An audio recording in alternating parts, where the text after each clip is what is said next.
Final Fantasy XIV is exploding with the amount of sprouts these days, and there's gotta be a reason for that, considering just how many people from other MMOs are choosing to give it a go. There's an almost cultist feeling of FF14 players pushing their friends and favorite content creators into playing the game. But what are the reasons for this specific phenomenon? In this video, I'll be going over some key things I believe FF14 is doing right, making it a preferred MMO to play right now for so many players who've decided to find a new home in another world.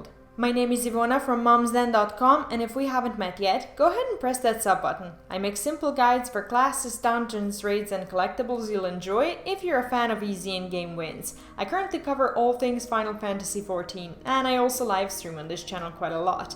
If you're looking for a chill, friendly MMO community, drop by the chat and say hello. The first, and for me, one of the most important things that FF14 is nailing is how much the game respects the player's time. Once you log into the game, there isn't an immediate list of things you need to do so you don't fall behind, except maybe doing the mini cat pod, but that's just my gambling thing kicking in that I won't bother you with right now. The point is you can play the game the way you want without having to engage with mandatory in-game systems that would throw you into a hamster wheel and make you play less of what you came over there to play because of the amount of chores that you have to do. Every bit of finished content feels extremely rewarding, and the game seems to be respecting your time as a player. Coming from World of Warcraft, I felt a massive relief when I discovered how easy it is to unlock flying starting from Heavensward, as it takes like 20 minutes to finish a few blue quests and click on like 10 green balls.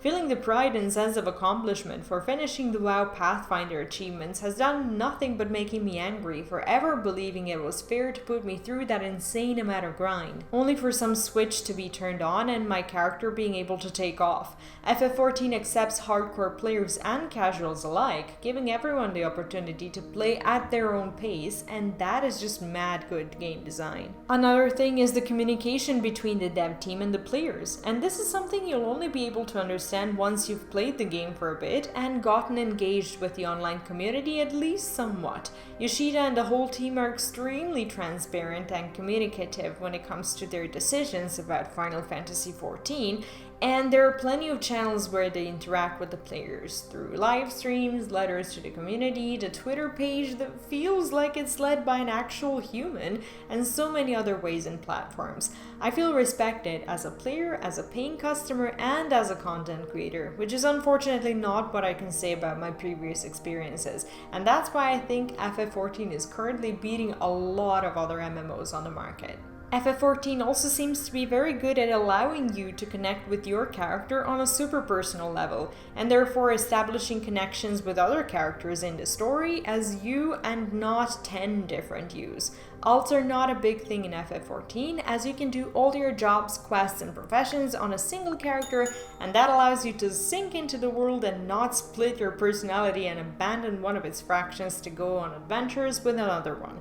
For me, this is huge, as I always look the same, the NPCs know that's me, and at this point, I cannot imagine logging out of my character to play another one, as it would feel like unnecessary cheating, and every cheating is unnecessary, so I mean, why even do it in the first place? Another thing is the responsiveness of GMs when something's going wrong, and the actual moderation of the community and punishments that happen as a consequence of breaking rules. The game doesn't feel like Wild West with ads in the chat, carried runs, toxic behavior, insults from other players, botting, and all that madness. It's a pretty tame environment, and I guess a lot of it has something to do with the Japanese culture of design, rules, and their enforcement, which I absolutely approve of in this case.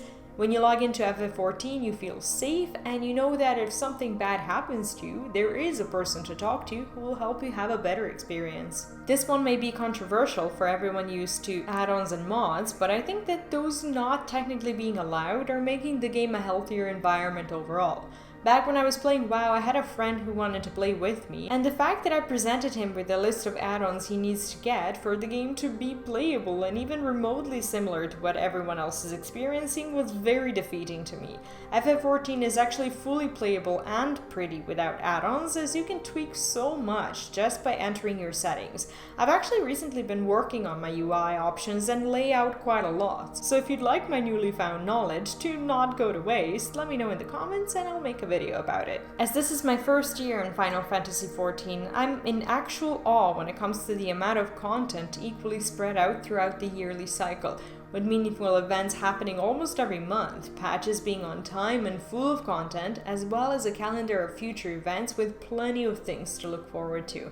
To be fair, the other MMOs have events and calendars as well, but I know that in WoW I was never properly incentivized to visit, let's say, Darkmoon Fair, as I would always have a great amount of stuff to do before ever getting myself there. And the same goes for the mini holidays that would never offer any kind of reward to be used out of the holiday time. Even the bigger events like Winter Veil would somehow be locked behind character progression. For example, you couldn't have a daily chance for a rare mount if you don't have a developed garrison on one of your alts, and that just felt overall really bad. The fact that in FF14 there are unique events where you know you'll be able to get the reward you want on your single character if you just do the event stuff is a much more chill way to engage the community in a holiday, in my opinion. And don't even get me started on the cycles of the in-game patches, as we all know how that's been going over at Blizzard for the past few years. Just give me the regular content and you'll have my sub until the rest of days. It's as easy as that. Another super important thing for FF14 is that it doesn't have anything in the shop that could be bought with real money and offer meaningful in-game progression whatsoever. Do you know that I actually used to grind in-game gold to buy WoW tokens to get some pets that were better than the other battle pets I could get in-game and do battles with? Never that it once occurred to me to just swipe my card, but as I was getting more involved with the community, I realized the joke was actually fully on me, and that just sucked massively.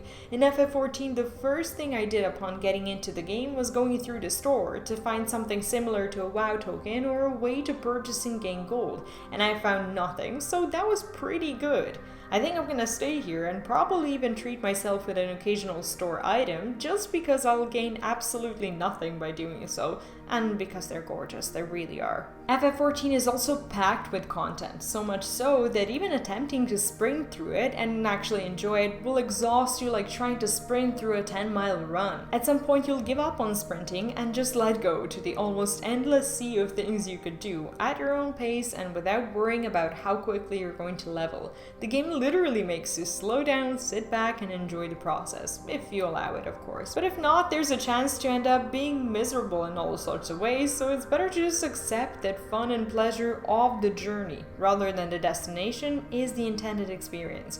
If you're not a big journey person and want to get to the end game to raid or do some other form of endgame content, I guess boosting or whatever is fine, but if you would consider doing it just to see what's in the end, I'd highly recommend avoiding the boost and either playing in the intended way or maybe holding off on the game just for now. Lastly, there's a tiny thing I've been noticing that has made my experience so much better, and it's the fact that even the most mundane in-game mechanics are explained through heavy roleplay.